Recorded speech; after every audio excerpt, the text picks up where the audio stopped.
코로나19로 전 세계 사람들이 두려움과 불안감에 휩싸여 아주 조심스럽게 생활한 지가 거의 6개월이 넘게 지나가고 있습니다. 인류가 이전에 전혀 경험해보지 못했던 신종 바이러스 코비드-19. 이 신종 전염병에 관한 모든 것을 알기엔 길다면 길고 짧다면 짧은 기간이었지만 스웨덴 의료계 전문가들이 자신의 전문 지식과 또 지금까지 현장에서 쌓은 경험을 바탕으로 코비드-19에 대한 모르는 것들, 또 우리가 궁금해하는 것들에 대한 질문을 받고 또 그에 대한 답변을 주는 귀중한 시간을 마련하였습니다.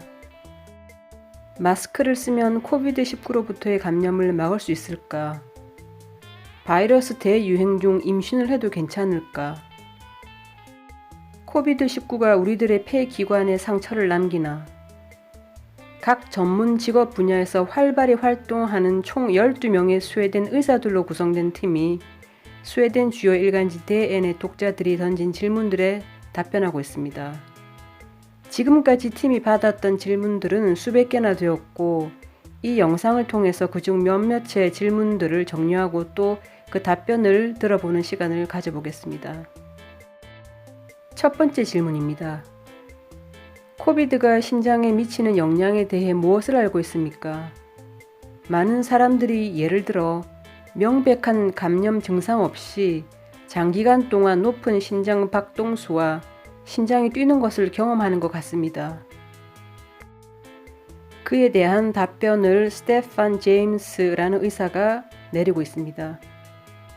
바이러스가 심장 세포를 감염시키고 심장 근육 염증을 일으킬 수 있습니다. 하지만 그건 아주 드문 일입니다. 심한 감염은 또한 염증을 통해 심장 기능에 영향을 줄 수 있습니다. 만약 심장 박동수가 높고 또 피곤함을 느낀다면 신체를 사용하는 것에 좀 더 주의를 기울여야 하고 몸을 혹사시키지 않도록 조심해야 합니다. 두 번째, 코비드-19에 대한 질문입니다.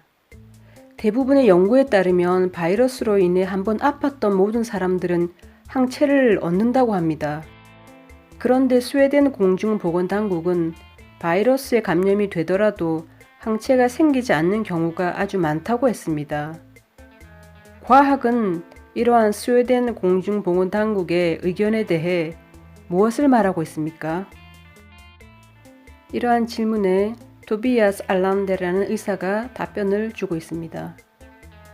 이 질문은 근본적으로 전염병이 어떻게 진행되는가를 결정하는 대단히 중요한 질문입니다.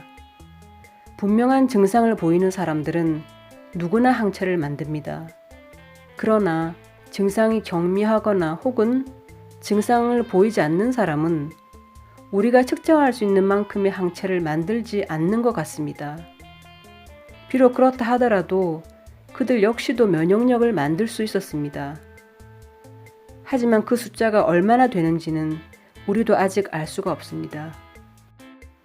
세 번째 질문입니다.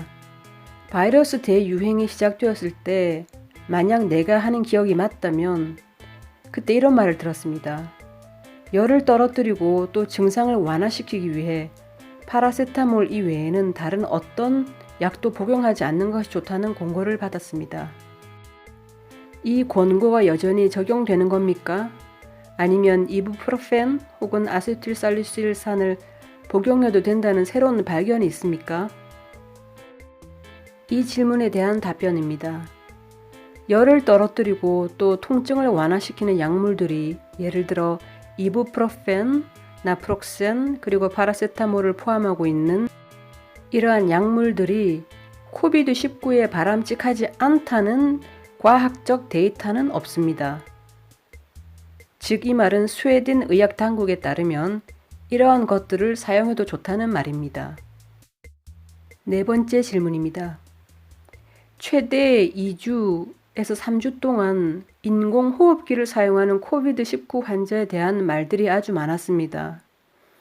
내가 지금 던지고 싶은 질문은 인공호흡기를 7주 혹은 8주 동안 사용하고 있는 사람들에 관한 것입니다. 그 환자들이 완전히 완치되기 위한 어떤 기회나 가능성이 있습니까? 메릿 할민이라는 의사의 대답입니다. 인공호흡기 사용 기간이 길어질수록 완치되는 기간은 길어지고 또 어려워집니다. 인공호흡기를 사용하고 병상에 누워있으면 근육량이 줄어들게 되고 신체의 유연성 회복을 위해 후에 다시 운동을 꾸준히 해야 합니다. 완전히 회복될 가능성은 인공호흡기 사용 기간과 인공호흡기 사용 전 환자의 기존 건강 상태에 따라 달라집니다. 5번째 질문입니다. 지금 임신하는 것에 대해 어떻게 생각합니까? 임신 시도하는 것이 겁이 납니다. 만약 가을과 겨울에 다시 코비드-19 유행이 오게 되면 어떻게 됩니까? 두 번째 유행이 오게 되면 그때는 첫 번째 유행과 달리 다른 그룹들이 위험 그룹군에 속하게 되는 것은 아닙니까? 에바 우스달과 커렌 패테손이라는 의사들이 대답을 합니다. 우리가 알고 있는 한은 지금 임신을 하지 않을 필요가 없다고 봅니다. 바이러스가 뱃속의 아이에게 해가 된다는 연구는 없습니다. 임신 말기에는 독감에 걸리지 않도록 주의를 기울여야 합니다. 왜냐하면 독감이 임신 중에 악화될 수 있기에 감염에 조심해야 되기 때문입니다. 6번째 질문입니다. 여름에 사우나 하는 것이 괜찮은지 궁금합니다. 바이러스가 뜨거운 사우나 열에 죽지 않습니까? 사우나에 대한 질문에 마그누스 브링크라는 의사가 대답을 합니다. 당신이 건강하고 증상이 없는 한 사우나 하는 것 자체는 위험하지 않습니다. 반면 사우나는 실내 공간으로 간주되고 있고 바이러스 확산 위험이 있습니다. 사우나의 높은 온도는 아마도 감염 확산에 큰 영향을 끼치지는 않을 것입니다. 제가 드리고 싶은 조언은 자신의 집 밖에 있는 사우나실에서 사람들과 같이 사우나를 즐기는 것을 피하라는 것입니다. 7번째 질문입니다.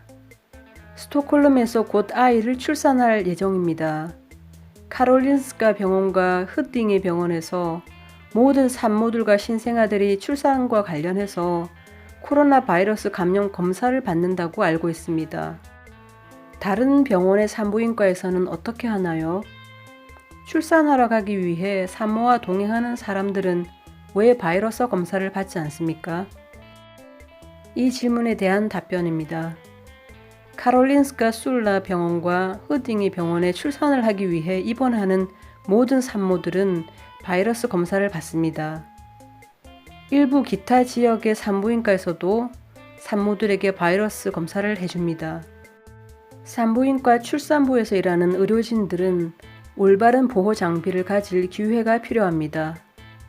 증상이 없는 파트너로부터 감염될 위험은 아주 적습니다. 출산에 큰 행운을 빕니다.